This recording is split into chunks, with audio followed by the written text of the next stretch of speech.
Hey guys, really quick before we get started on this episode, if you think you might like a Fireside t-shirt or other cool Fireside swag, including back rubs, be sure to check out our Patreon page and consider becoming a patron of the Fireside Tattoo Network.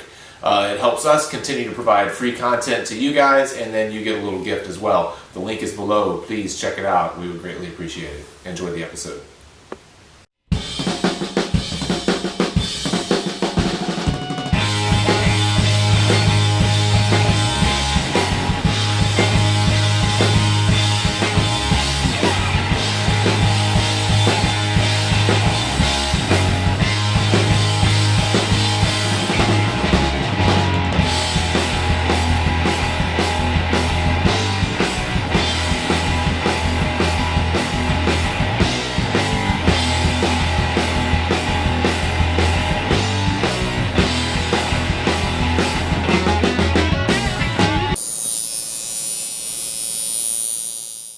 I'm going to give us a clap. Can I do that? That's our end. Oh, shit. Look at that. As soon as we started. Oh, man. You want to clap again? Let me clap again. Hey, welcome to the Fireside Tattoo Podcast. I'm Jake. This is Yogi Barrett. We are in, what is it, Sonoya, Georgia. Also, Woodbury. It was Woodbury from The Walking Dead. The town of Woodbury. I stopped watching it. Oh, well, from what I understand, it was the town of Woodbury. And Alexandria, where they are right now, is right there. I just saw it when I was walking around earlier. Yeah, it's literally like you can hit it with a Nerf ball. Yeah, it's pretty cool. I was thinking that it wouldn't be any good, though, if you don't watch the show. I was thinking we should do a whole Between Two Ferns kind of do you watch Between Two Ferns? I've seen like one episode. I'm not a huge fan of Zach Galifianakis. Oh, okay. Well, but the whole thing is he just asks ridiculous questions. We should do one where I just pretend that this is Woodbury and ask you what it's like to work with the governor and how he is with inspections and all that. And the whole time you're just like, what the fuck are you talking about? I watched the one with was it Hillary Clinton? Yeah, that was pretty good. He ended it with like, "What's the best way to get a hold of you?" Email. Dude, he went in on her, dude. It was serious. He did. She was like pissed. She was like, "I don't know why the fuck I agreed." That was really good. Email. Dude, it was awesome. All right. So you just finished up tattooing on Scott. I think most of you guys probably know Yogi's work. First off, I didn't know at first whether to call you Yogi or John. Yogi's fine. Okay. I never know with people's Instagrams if they actually go by that or not. Well, here's what happened. A buddy of mine called me that like fucking 10 years ago, something like that. Mm-hmm. He called me. He said Yogi Barrett one time. Like I don't know why. Yeah. He just said it one time. It was funny because it was a play on words. Mm-hmm. But he said it once. He never said it again. Yeah. Like no one ever called me Yogi. It never stuck. I think he said it when we were drunk. I'm surprised I remembered it. But a couple years later, I went to make an Instagram. And, I guess not a few years later, I went to make an Instagram. And I was like, man, what would be a good Instagram name? Yeah. And I was, like, trying to think of shit. And, like, for whatever reason, it popped in my head. And I was like, oh, well, there we go. And I didn't know it was going to be, like, fucking Instagram famous in the tattoo world. You know what I mean? So I was like, oh, that'll work. Whatever. I guess I kind of gave myself the nickname, dude, because now I'm Yogi. Yeah. Like, people show up and they're like, oh, you're Yogi. And I was like, yeah, I'm fucking Yogi. Like, yeah. Like, but it works because I'm like a chubby dude and I have him bearded and scruffy. And it works like great. Picnic baskets and shit. So it works really well. I think so. The same thing with this is Sketchy Lawyer's shop, right? Yeah. Jason Lawyer. And I didn't know he went by Sketchy. I thought that was just like, that was obviously a play on words until I heard people calling him Sketchy. And I was like, we call him Sketchy. Yeah. So now people are, but no one calls me Plug Ugly, and that's my Instagram. Plug Ugly. I'll call him Jay or something like that. Yeah.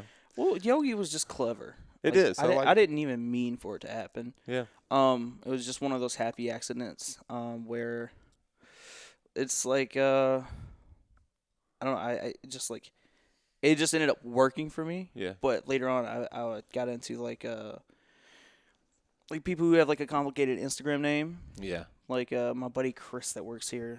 I forgot his Instagram name that he had. It was his last name. But he used to have to like basically spell it out for people. Yeah, and the word house is in his last name. I was like, why don't you just go by Chris House? Chris House Tattoos or something. Yeah. I was like, just whittle it down. Yeah. And he was like, really do that? And I was like, that's probably a good idea. Probably like, so, if you have to spell it for everybody. Yeah, that's a good so, idea. I mean, Yogi just worked because everybody knows how to spell Yogi. Yeah. Everybody Yeah, knows how to that's spell Barrett. You know? Yeah. They'll use about 2 R's or 2 T's or something like that. But, like, yeah. Yeah. Talk for a second before we get too far into it about you getting into tattooing. You were talking about earlier that you knew you wanted to be a tattooer as a kid because I was 6, I think, maybe 5. Dad came home from prison. it's the way every good tattoo story starts. And he had tattoos.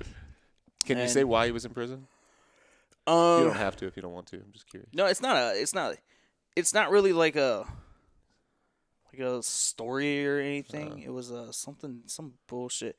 I don't think he was even. I think he was like just wrongfully accused of some shit. Like, I know it wasn't serious. He only did 4.5 years. Like, but 4.5 years in prison is still 4.5 years in prison. But so he got out when you were 6. So basically, you didn't know him until you were like 6 years old. Really. Yep. He went in when I was pretty young.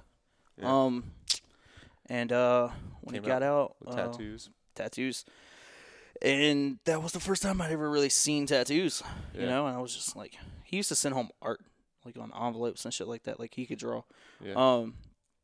And when he got home, it was just, I was fascinated by it, you know what I mean? It was just like, and I just knew what I wanted to do, you know? Yeah. I've always been like, just kind of obsessed with that, like, I don't know, I guess the taboo of it. Like, you know, people, my dad was like a big dude, you know what I mean? Like, a lot of my family, like on my side, they're all big. I'm the runt. I'm the small one, and you know, and then the tattoos, like people just got the fuck out of his way, you know. I was just like fascinated by that, you know what I mean? Like tattoos just like meant something. Then they were tough, you know what I mean? And so I think that's what kind of like what I was fascinated with, you know what I mean? And so you just started drawing tattoo related stuff early. Yeah. I would copy like the stuff that he sent home on envelopes, and it was always like a tattoo related prison imagery. It was like he would do like the what are they, cherubs, like the little angels, or like roses or skulls or things like that. So I grew up drawing like 8 balls and wizards and spider webs, you know, things like that. And then he started buying me tattoo magazines, you know, and then I would just sit and I would just draw page after page after page. And so when I actually to get into tattooing, I already knew how to draw for a tattoo because it's all I'd ever fucking drawn. Yeah, you know what I mean? Draw otherwise, or just for tattoos. Like I just, it's just the shit that I like to draw. Yeah. You know. Yeah. So whenever I went to get an apprenticeship, I already knew how. You know what I mean? I already knew how to draw that way, which is one of the hardest parts of getting an apprenticeship is like having to learn how to draw for a tattoo. Right, making something tattooable, especially if you're coming. I understood it, but I didn't know I understood it. Yeah. If that makes sense. Like, sure. You know. Sure. So we interview a lot of people and we'll ask like, you know, what do you struggle with and stuff like that. And people, regardless of their skill level, where they are, 20-year tattooers, 3-year tattooers, they're talking about identifying with a style, finding a style. Like, I don't know where I fit stylistically. I want to be people to recognize my work. You started, I was telling you the first thing that stood out to me about your work was the mixed style, the kind of realism with the traditional stuff. Right. Was that intentional to set yourself apart? Did you stumble onto that? How did it come about? It was. Well, my thing was like I never really picked a style. I didn't like realism over traditional, or you know, or like black and gray over color, or you know, I just liked all styles of tattooing. I just liked tattoos, you know. So whenever I did the mixed style stuff, it was in part to like make people look, for sure. Yeah. You know, but it was also I got bored. And not only did I get bored, but like I was spending, I don't know, 14 hours on a realism tattoo. Whereas like if I did like an illustrated tattoo, it would be like 6 hours. You know what I mean? So I wanted something kind of in between. So when I put them together, that's usually it landed me right in that area. So it was a time thing for me as well. But for the most part, I just got bored, man, and I thought it looked cool. Yeah. You know what I mean? It gives it its own each style. It creates this whole other contrast. Yeah. You know what I mean? Which I think is so appealing about it, because the realism makes the illustrator look more illustrative, and the illustrator makes the realism look more real. Right. Right. One thing that stands out to me about it, or that seems to me that would be a challenge, is those are two styles that kind of depend on on standing out. You know what I mean? Like by nature, traditional work stands out because it's bold and crisp and clean.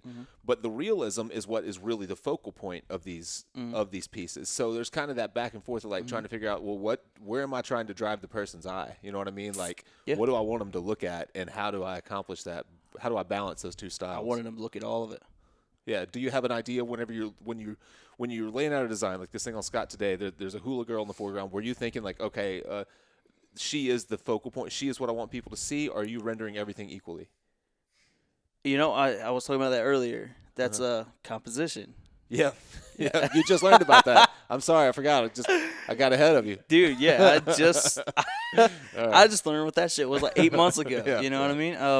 I don't know, man. I just always kind of like, I think it just came from drawing all the shit out of all those tattoo magazines for so long, growing up and stuff. Like, I think it just came from that. Like, I just know how shit's supposed to go. But you were never taught. You're not thinking like in building a structure or I don't think in those cool terms. or where your light source. You're not thinking of it literally. Like the thought of I want this person's eye to go here. Never crosses. It's never fucking occurred to me until right now. I've never fucking ever thought of it. Like, I don't know. I don't think in those terms. I just kind of like whatever looks cool. I work a lot on like proportion. Yeah. You know what I mean? Like if I have realism right in the middle, I try to get, I don't want to put like a little bit of illustrative here and then a lot down here. I try to balance everything. I do that, but I don't really think in those terms. I don't know. My brain doesn't work that way. Yeah. Well, and on some level, because you're pulling this stuff off, you're making those decisions. You're just making them like internally, and you're not like you're not. Yeah, it complicates things for me. Like I'm very like, like I've never fucking eye looped a needle in my life. Oh, really? If that motherfucker don't catch on the way in, we're good. I'm going, dude.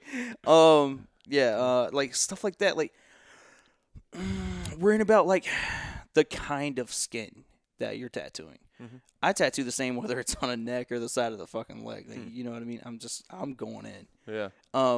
We'll see how it works out once I get in there. Yeah. But I'll make adjustments if I need to.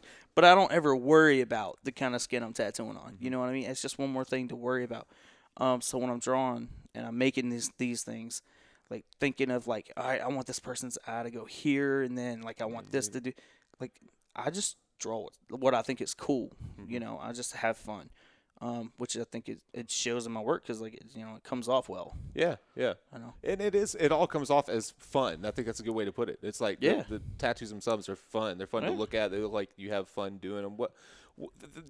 As far as because those two are so different stylistically, let's take for example, maybe not Scott's, but let's take the one we were talking about earlier, the Sphinx with in the rose or whatever. Yeah. So that Sphinx has a lot of very muted, soft kind of tones, really subtle blends, and the rose has a lot of pop. Are you making conscious changes stylistically in how you're working whenever you're yes. I try to. It's one of the things that I do. It's kind of like a muted and bright is like another contrast that I use. Yep. I use it like a hot and a cold, or you know what I mean? Yeah. Or like a realism with illustrative. Like it's just another form of contrast is the way that I think about it.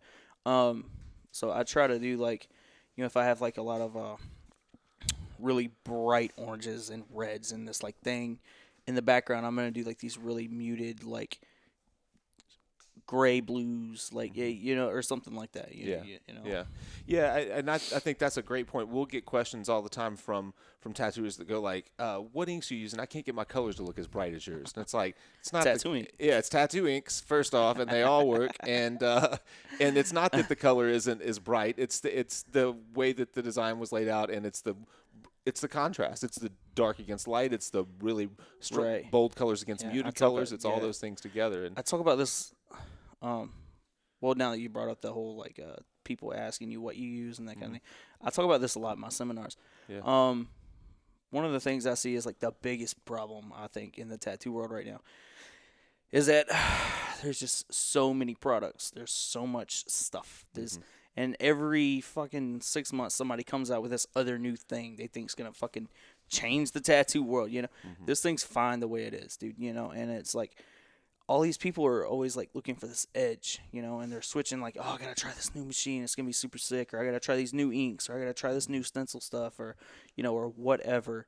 And it's just like, what happens is you become a jack of all trades and a master of none. You know what I mean? You get good at a lot of stuff, but you never get great at what the fuck you were using to begin with. Yeah. You know what I mean? I've stuck with the same stuff since when I found out that worked. That's what I fucking used. Yeah. And I don't change it. I don't try, like, my stencil application. Like, I don't try any other ones. I don't need them. I have what works. Yeah, if it ain't broke.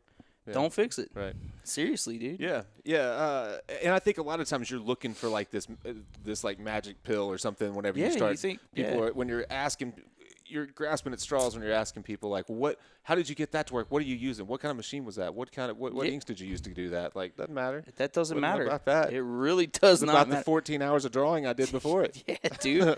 Like I can do that shit with fucking bullshit. You know what I mean? Like Yeah. It's gonna take longer and it's gonna be a lot more frustrating for sure. Yeah. But I mean, I can do it. Yeah. What you were talking about seminars, and you've done a handful now. You said 3 or 4 or something like that. Private seminars, yeah. Private seminars. And then, so private seminars meaning ones. not at a convention, but like going to I set them up. A shop, set them up, and people come in, and I you're allow, actually tattooing when you do it. I allow 20 people. Okay, and they're watching you tattoo, and it's a Q&A style. Yep. How do you? What's your opinion on them? What do you think people get a lot out of them? Do you enjoy doing them? Is it something you want to do more of? What do you think? I think people do get a lot out of them. I don't want to do a lot of them just because it's always good to have on the back burner in case something goes down and you need some quick cash. Yeah. So I mean that's always good. It's always a good card to have. But yeah, I'm not going to do a lot of them because like the reason people jump on them so fast is because I don't do seminars ever. Mm-hmm. You know what I mean? It's not something I do. So when I offered that what I was doing in my information, they jumped on it like that. Like, I mean, I didn't need anybody to help me book them or anything. Yeah. Like, I mean, these things were sold out way in advance. I mean, people jump on my seminars quick because they know I never do them. Yeah. I did one last year in Indiana, and we pre-sold the seminar, and I sold out 60 seats. Wow, 60. Yeah, 60. So they had to add 20. Really? So they were all of how many? So 60 people. How many people stand up and ask questions? How many questions do you field in a single tattoo? Not enough. Definitely enough? not enough. Not for what you're paying, man. I mean, if I were going to a seminar and I'm paying, dude, I'm gonna ask every fucking question that pops in. I don't care if people think I'm stupid. I don't give a fuck. Yeah. They definitely don't ask enough, and that's on them. I tell them. Yeah. Like, guys, the more questions you ask, the better this seminar is going to be. Yeah. Like, if you have a question, whether it's big or small, I promise somebody in here is wanting to know the same thing. I was like, go ahead and ask. You know what I mean? I enjoy teaching, but unfortunately, I work in an industry where it's frowned upon. Yeah. And I also, as bad as it sounds, I don't want many people doing what I do. You know what I mean? I don't. Yeah. Yeah, we talked a little bit about that because you kind of like – you like, for lack of a better term, like romanticize the time of tattooing before the internet when it was a little more kind of like hidden, a little more underground, things like that. Yeah. And now information is shared a lot more freely, even if it's unintentional. Just the fact that you're not seeing the same 9 people over and over in the same magazine. Now you got freaking hundreds of thousands of great artists to flip through their Instagrams. Right. Even if you're not learning their process, you're still seeing their work. It's hard to argue that that's done a lot for the industry. Why would you want to go back to less information being given out? Honestly, like I think of it in terms as protecting tattooing. I don't think it's getting like watered down, or what do you see there? It's definitely getting watered down, but it's also getting oversaturated. Mm-hmm. There are too many tattooers, and I think people need to stop taking on apprentices right now. The end game for every tattooer is to to have your own shop. Mm-hmm. Nobody wants to work for somebody forever. Do you know how many fucking tattooers there are now? There's a lot of tattooers. Yeah. It's fucking insane. Yeah. And in 10 years, all of them are going to want their own shop. Yeah. You know what I mean? Yeah. Like, and then they're going to have apprentices. Like, this thing is just gonna get ridiculous. And one of the greatest things about tattooing is it'll put you where you belong. If you don't fucking belong here, it'll let you know. Right. You know what I mean? A lot of people do get weeded out, but not near enough. Yeah. You know what I mean? Yeah. Do you think that the clientele, I think, is more educated than they've ever been before? People did not, even 10 years ago, my family members, they didn't know a good tattoo from a bad. I wasn't doing good tattoos 10 years ago, but they thought I was doing awesome tattoos. You know, now you've got a clientele that's a little more educated. They're seeking people out. You know, Scott's coming from Memphis to here to get tattooed because he sought out someone that worked in a style that fit well with his idea. Right. Do they do enough? Well, can we trust the clientele to weed out for the cream to rise to the top? And No. You don't think so? No, it's all about that cheap tattoo, man. Yeah. Always. The cheap tattoo is going to get it every time. Yeah. I mean, there's like the handful that like no good work. And I tattoo a lot of fucking people, and honestly, that's the handful. I mean, you know, in the grand scheme of things, so many tattooers, you know, you hear it all the time. Like, you know, it's like my dude down here do it for like 50. It's like you can't buy Jordans at Walmart. Right. You know what I mean? Like fucking, you know, I forgot where I heard that. Yeah, but it's true. But it's a fucking great fucking phrase. Yeah, Yeah, can't buy but Jordans at Walmart. Can't buy Jordans at Walmart, dude. You know. But yeah, dude, they are way more educated. But I mean, they don't want to pay because you know they don't. A lot of people don't understand that like there's only a handful of guys in the world that can do this. You know what I mean? Like really do it good. Yeah. You know what I mean? And I don't mean just like good tattoos. I just mean like the kind of style that I do. You know what I mean? There's only a handful that like really do it well, and it's you know, and they'll go to like somebody who's like okay. For like, you know, way cheaper, you know what I mean? And it's about the money. Yeah. You know, they don't want to pay for it. But the clients that do want to pay, they want to pay. They, you know, that was something that was told to me a long time ago. A buddy of mine sat me down. He's like, dude, you need to charge more. I was like, and it was at a time I didn't really feel comfortable with charging a lot. He's like, you need to charge more. I was like, I don't feel comfortable like charging that much. You know what I mean? He's like, listen, he's like, they want to pay. And I was like, nobody wants to pay. I was like, what are you talking about? He's like, no. He's like, they want to pay. And he's like, that's why they're coming to you because you have something special. He was like, no one's ever bought a Ferrari because it's fast, motherfucker. You know what I mean? He's like, they buy it because it's a $250,000 fucking car, and they want to buy it, you know? So he was like, you know, you need to charge, you know, a lot more. So now, ever since I heard that, I was just like, pay up, motherfucker. Pay up, motherfucker. But dude, yeah. Going back to the seminars just for another second. Do you have kind of a process laid out? I mean, not like a script, or do you basically just start tattooing and wait on and field questions? Are you going through your process as you are tattooing? Yes. Do you have it? Yes. I go through what I'm using, why I use it, as far as like.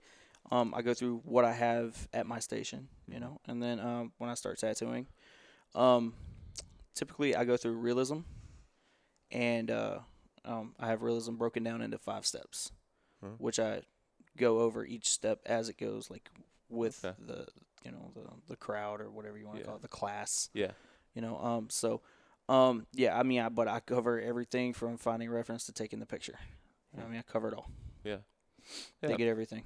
So you do. I mean, you just said you've got your realism broken down to 5 steps. So you do have a process to your drawing.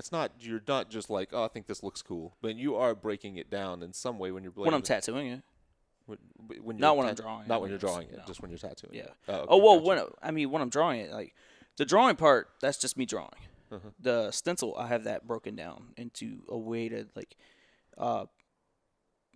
to line out to get your line work from your image. You know what I mean? I have a process for that, and I have steps for that I go over as well. Yeah. Okay, I got you.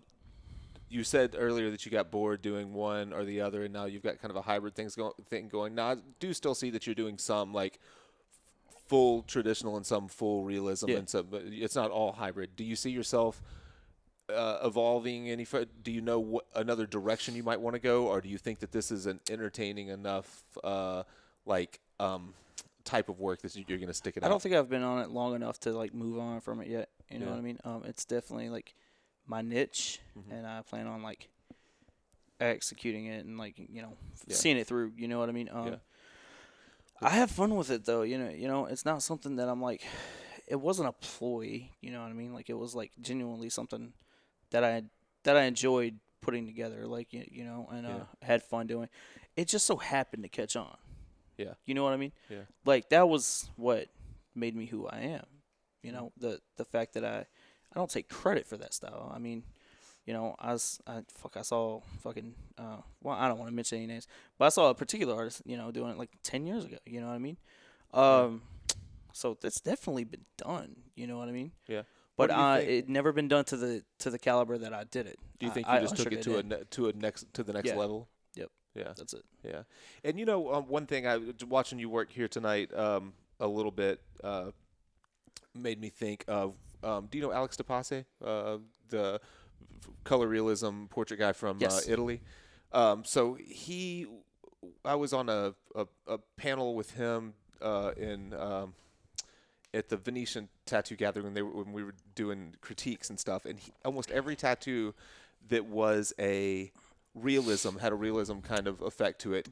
His answer was always like, I think it needed 3 more hours. I think this was a really good start. If you put 3 more hours in, that would be awesome. And I noticed that tattoo looked pretty finished 2 or 3 hours ago, and then you just kept on. That's what separates us from them. That's the difference. It's just the additional time and effort that you're willing to put in. And I go over that in my seminar. Yeah. That's part of my steps. I go over, like, I see a ton of tattoos that are just like, I don't want to give too much away, but they're to the point where they're about to get into the fun stuff and they don't know it because they don't know where to go. They don't know what to do after that. Right. You know what I mean? They think they're done. Yeah.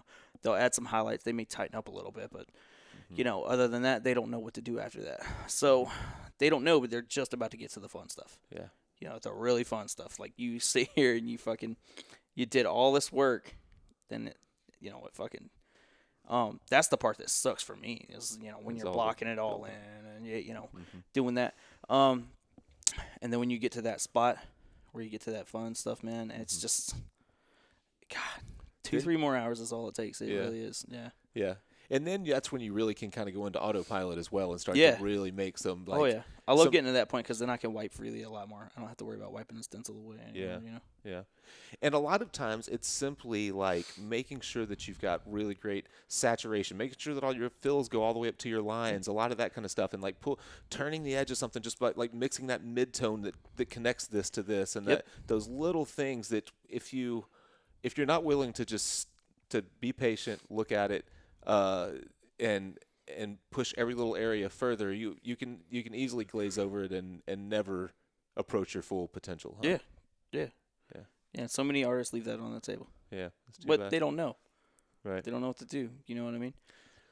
So what do you think that I mean, you're in a situation here where you're working on one big piece a day. You're able to close up the shop. You work from 1 until midnight or whatever. Do you think it's this kind of the street shop, you have to crank out tattoos mentality that keeps people from ever getting to that point? Do they feel like they need to wrap it up? I think you need to do that. I think you need to do that to get to this. Yeah, because you need a foundation. Absolutely. Like that's a big problem for me. I see a lot of people jumping into like I jumped into it pretty early on, but I mean, not to sound in any kind of way, but I was an exception. I was pretty good about a year and a half in. You know what I mean? I was decent. But I think a lot of people need to like build their chops. Like if you're gonna do realism, you have to know how to do a fucking traditional tattoo. Yeah. It's foundation. Yeah. You know what I mean? Like you have to know how to lay people say there's no lines in realism. There's a lot of lines in realism. There's a lot of cleaning up. You pull lines. You know what I mean? Like there's a lot to it.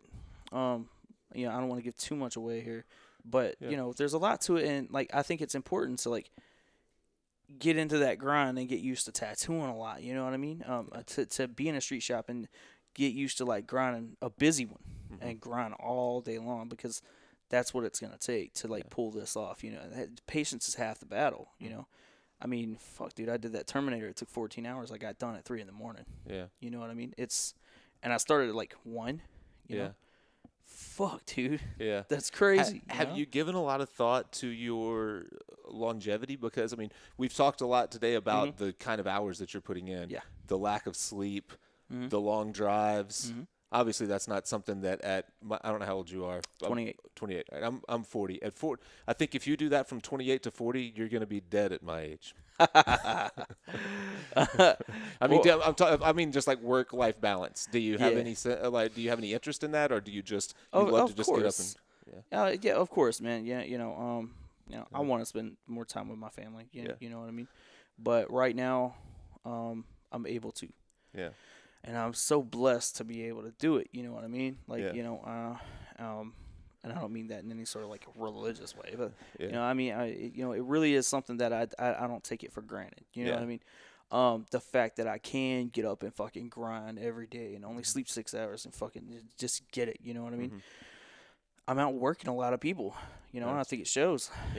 I'm getting ahead. You know what I mean? Like if you're gonna do what I do, you're gonna have to outwork me to get there. Good fucking luck. Yeah. Come get it. Like there's only a couple dudes out there. When I see them working, I'm like, fuck, I gotta work harder. Like Dave Tevenall. Yeah. Nobody puts out more content than Dave Tevenall. Huh. Nobody. He'll do 2-3 tattoos in a day, and he'll do fucking 2-3 drawings a night. You know what I mean? Yeah. He did 50 canvases or something like that last year. That's just the canvases. Yeah. Not including all of his drawings and all of his fucking marker drawings. It's like, dude, that guy is a fucking machine. Yeah. But there's a reason why he's Dave fucking Tevenall. Yeah. Because he's working harder than you. You know what I mean? It's like, that's what it takes. You know what I mean?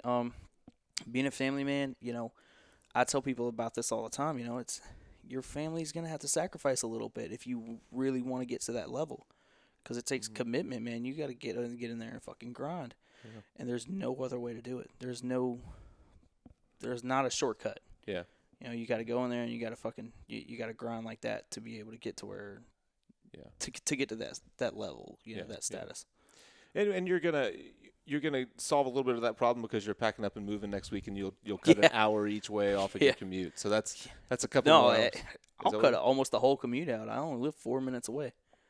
4 minutes from where you right now. From right here. Yeah, but right now you're going how far? An hour? Hour and a half. Hour and a half. So you're cutting 3 hours a day out of your workload. So that's 3 more hours I can work. Or play with your kid. Yeah, right. No.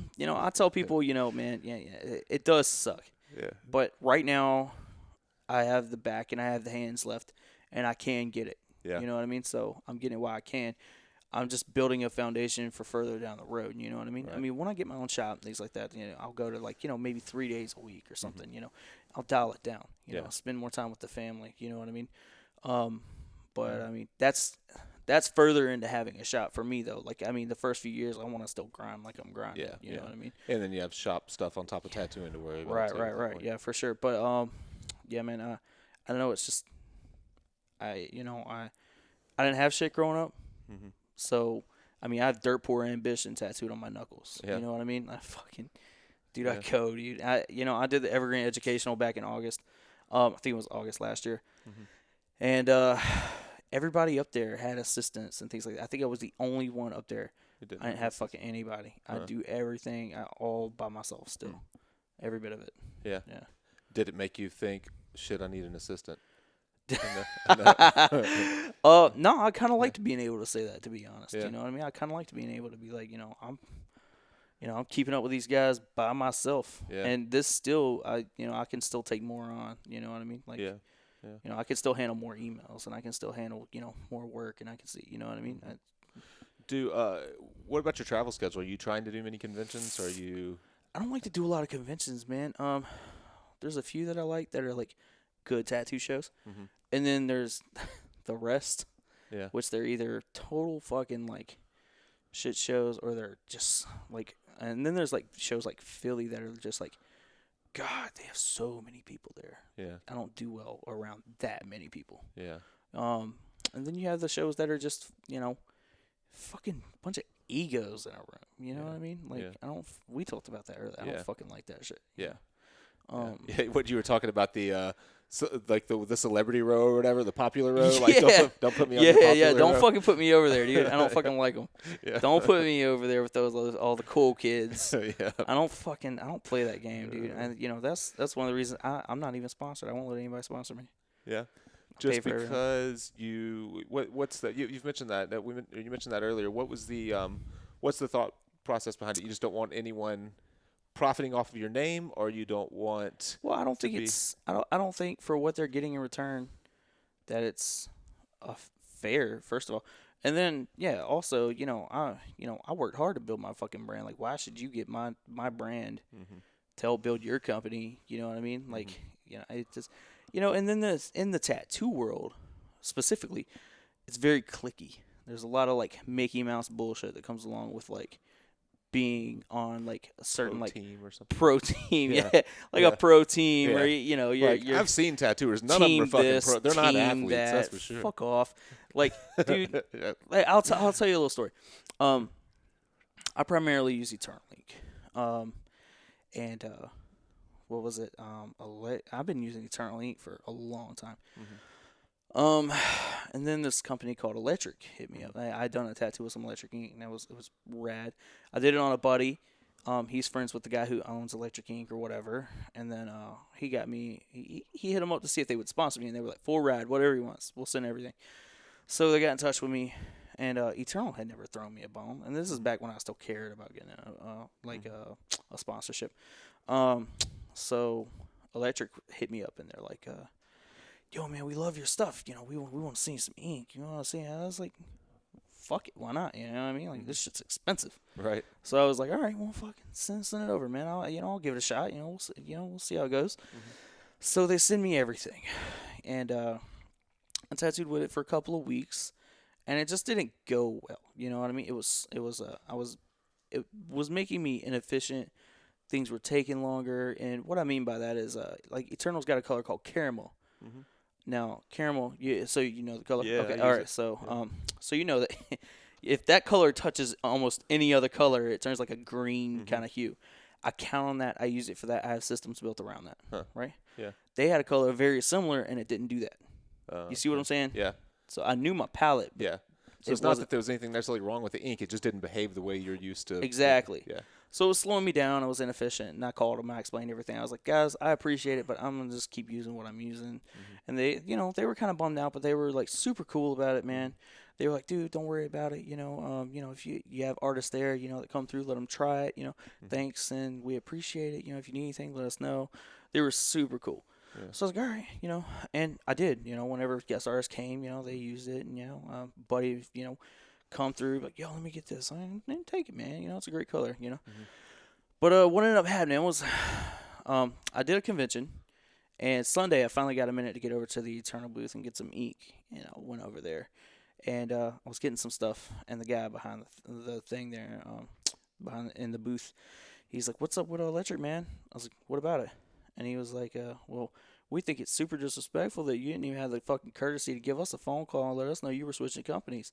And I was like, "First of all, I'm a grown-ass man, and I'll do what I want to." Wait, so who was Electric representative that said this, or who? No, who, it was an Eternal Eternal representative. rep. Okay. Yeah, it's Eternal. And then I was like, But Eternal had never they had never sponsored. No, you. no, You no, were just and using that's what I was getting to. I was like, dude, he was like, I was like, "I'm not sponsored by you guys," and he was like, "Well, I was under the impression that you were on a full ride," and I was like, it. "Well, ain't that a bitch? The only thing worse than not being sponsored is being sponsored, and not fucking knowing about it, dude. Like, I've been paying for this shit for 3 years, And he was like, "Well, Tramp and Amber are pissed," and I was like, "I'll fucking call Tramp and Amber then. Fuck you. How much do I owe you?" Right. I was like, Yeah. But it was just a shit show. You know what I Yeah. mean? And it was like, that's the reason. Like, Fusion sent me some ink. They didn't have to. They hit me up for a sponsorship. I told them no, and this was like way past that. But this is when I decided not to be sponsored by anybody. And they wanted to sponsor me. I told them, I don't do that. I appreciate it. And they were like, "Well, do you care if we just, send you some ink and just let you try it? And I was like, "All right, cool. Yeah, no problem. If you guys want to send some stuff, I'll give you some feedback on it, let you know what colors I like, you know what I mean? Like, I'll try some stuff." And they were like, "All right, cool." So they sent it over. I was expecting like a Nico set or something like that. They sent like a box of fucking ink, you know what I mean? Yeah. And I was like, that's awesome to me. Like I love Yeah. it when people do that kind of shit. Yeah. So it's not something I do on my Instagram, but I gave them a little shout out. I was like, just thank them, because they didn't have to do that. Right. So Not expecting anything in return. They just exactly. And so I gave them a thank you. I appreciate it. Put it on Instagram. And I'd be goddamn if it didn't turn into a fucking eternal fusion war on my page, dude. Really? Yes. It's so fucking clicky, like all this bullshit, dude. Like I mind my own business. I don't make waves. I stay in my corner. I do cool tattoos. Yeah. That's all I fucking do. Yeah. So that's, I mean, I think that's as good reason as any to just dodge all of it. It's just, I just can't fucking deal with it. Yeah. I got no time for this fucking high school bullshit, Yeah. I'm not into the politics of it anymore. Right. I don't fucking, I don't mess with it. We were talking about, a little bit about shows. What, if you had to say, what are your top 2 or 3 favorite shows that you like to do? Which ones do you enjoy doing? Do you know? Yes. Well, the motherfuckers couldn't agree on anything, so Best in Midwest will not be happening this year. I'm fucking pissed. God, half the reason I go there is because in the fucking casino, like down in the lobby where they do like breakfast, they have like the best fucking yogurt parfait ever. That's half the fucking reason I go. That's what we need to establish is a hierarchy of I want to fly up criteria there. makes- I want to fly up there just for to the fucking parfait. get one. Yeah, it's Best in the Midwest. It's awesome. Yogurt parfait? Yogurt parfait. Huh. Fucking amazing. It has like granola and like fruit. And Yeah. it's fucking amazing. Huh. And then so my favorite show is coming up in March. It's called Skindustry. Skindustry Tattoo Expo. Huh. Where's that? Bethlehem, Pennsylvania. Oh, okay. Yeah, and it's small, and it's a fucking tattoo show. You know what I mean? There's not fucking midgets on stilts and fucking car shows and bands playing. Like, there's none of that. They don't even play music overhead. You hear fucking tattoo machines and tattooers talking about fucking tattoos. That's what you hear. You know what I mean? I love it. And they really treat you good, too. You know what I mean? Like, if you win, like, Tattoo of the Day and that kind of thing, you get you get armrests, you get ink, you get machines, you get money, you get plaques, you get fucking, like, dude, they hook it the fuck. Your customer gets paid. You know what I mean? Like, yeah, your customer wins money. Like, yeah, dude, like, they hook it the fuck up, Skindustry Tattoo Expo every March. Every March. That I've been going for 6 years now. Huh. Are there pretty big names there, or is it just... There used to be. There was a big falling out, though, between...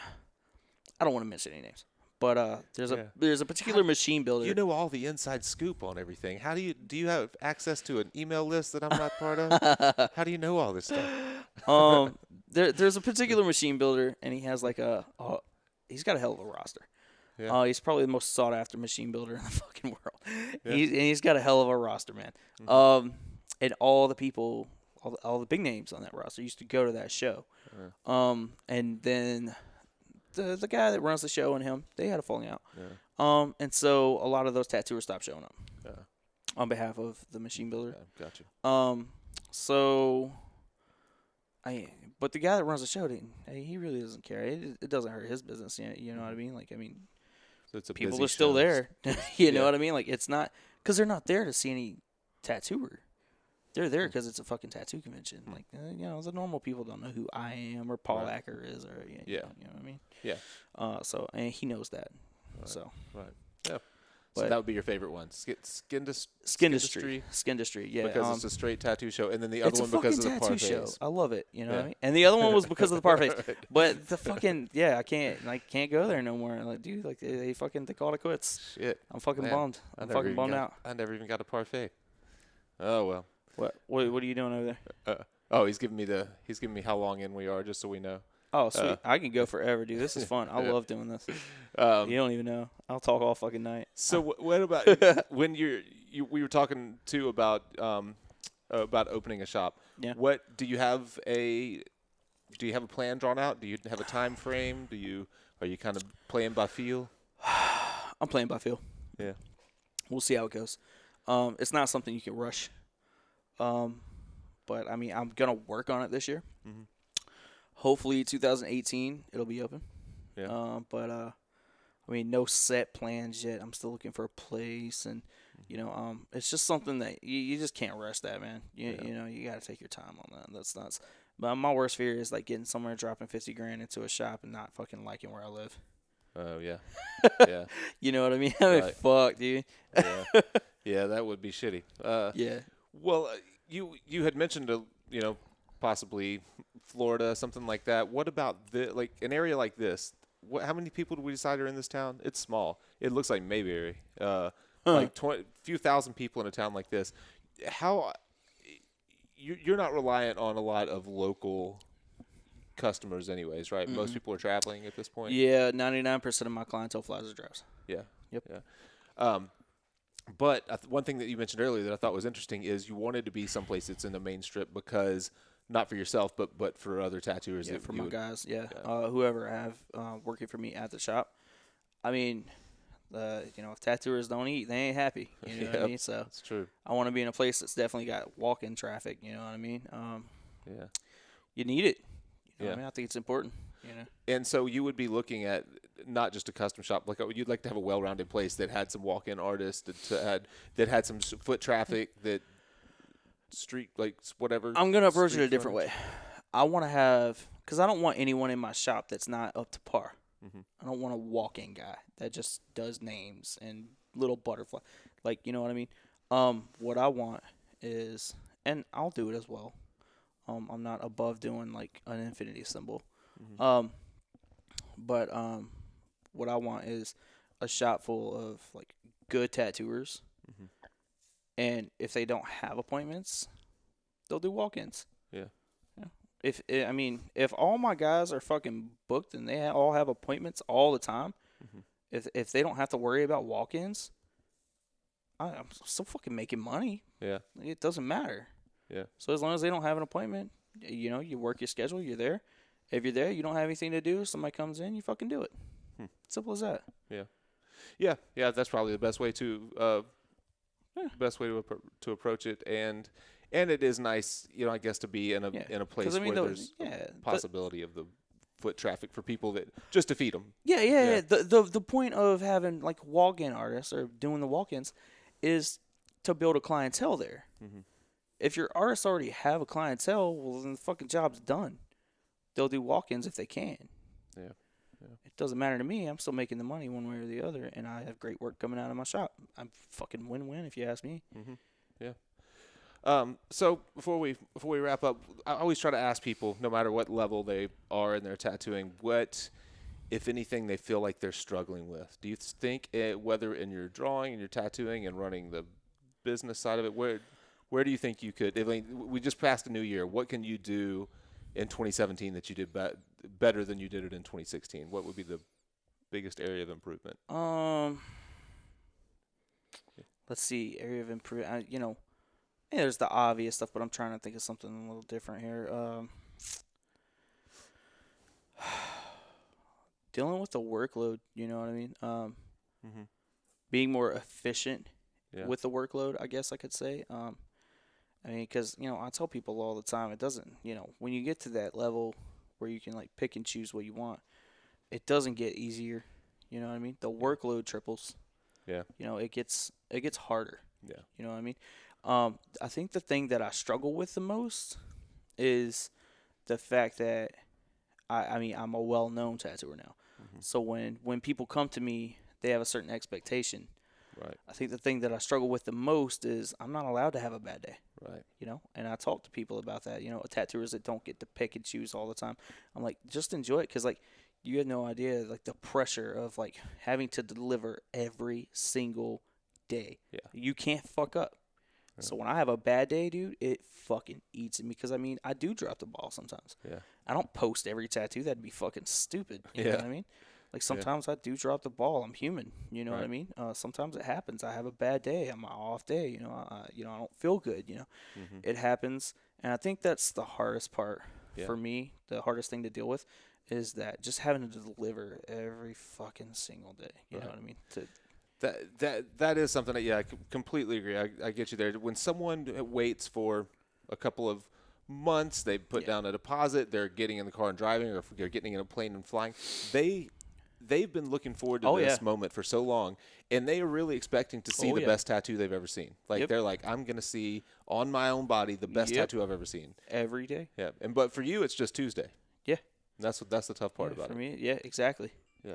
and I gotta suck it up, no matter what's going on at home, no matter if if I'm fighting with the girlfriend, or if I only slept 4 hours last night, you know what I mean, whatever it is, it's just like, you gotta do your best to put it to the side and fucking deliver. Yeah. And doing that every day is just fucking, dude, it'll wear on you. It's something decent, and and then that causes for like longer days, because you're in a tattoo, you're not feeling it. The best thing to do is just to step away and take a break. Some days I got to take more breaks than others. Right. You know what I mean? Like today, we just went. Like, yeah. We stopped, twice for 5 minutes? Like, straight, almost 9 hours of tattooing. Yeah. And that's my typical day. I mean, like, if you get tattooed by me, it's fucking tattoo time. That's what you're paying for. I don't take a bunch of breaks and lollygag. And, you know what I mean? I fucking work. If you're in my chair, we're working. I don't like taking a lot of breaks. So. Well, you mentioned you like to finish tattoos. You hate to have some healed, some fresh. Yeah. All that kind of stuff. I tend to work in layers. I work on large scale stuff anyway, so I'll kind of a base layer and then I build and build and build.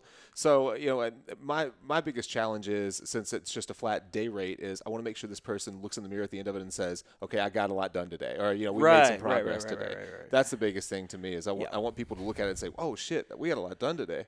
Yeah. I mean that's awesome. I just don't work on. I don't really do bigger scale stuff. Yeah. You know what I mean? I like doing my tattoo a day. I'm a piece a day kind of guy. I can do bigger scale stuff, but I don't like inconsistent customers. If I'm working on a back piece, I want you in here every 3 weeks. Yep. Like, and it's just hard, finding somebody to drop that kind of money every 3 weeks. Yeah. You know what I mean? Yep. It's hard to find somebody who's willing to work and do that. You know what I mean? Because they have to be just as committed. I mean, if you can be as committed as you want to be, but if you ain't got the fucking money, we can't work on it. So, and I'll show up every time. Well, if you're showing up with no money, I'm not fucking working on you. So you got to find somebody who's committed and who can afford it. Yeah, that's a challenge. Yeah, it really is, man. You know, so yeah. Yeah, well, cool. Well, I'm gonna let you make your hour and then a half drive home, I guess. But man, I really appreciate you coming out and doing it. I'm sure you guys already know, at Yogi Barrett. It's _Barrett. Yogi _ Barrett. I'm sure you already follow him. If they want to book, are you booking through Instagram? How are you booking? I book 100% through Instagram. My email is in my bio. Okay. So email's in the bio. Email through Instagram. Through Instagram. Yep, I do everything through email. Don't leave a comment under your Instagram about your appointment, right? Yeah, no, don't do that. Yeah. No, I have people all the time. Like, dude, some people are. I had a guy the other day who was just like, I was booking for like March or something like that, and he was like, he's like, yo, if you ever come to Georgia, let me know. And I'm like, what? Bitch, I was like, I'm in Georgia, dude. I was like, it's in my bio. And then he comments back. He's like, he's like, where at? And I was like, it's in my bio, dude, Sonoya. And he was like, what shop? And I blocked him.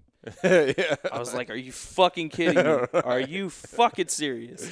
Like, these motherfuckers can't do anything for themselves anymore, dude. Look at how many comments are under this thing, and you think I got to answer you on every single one. Dude, seriously, man.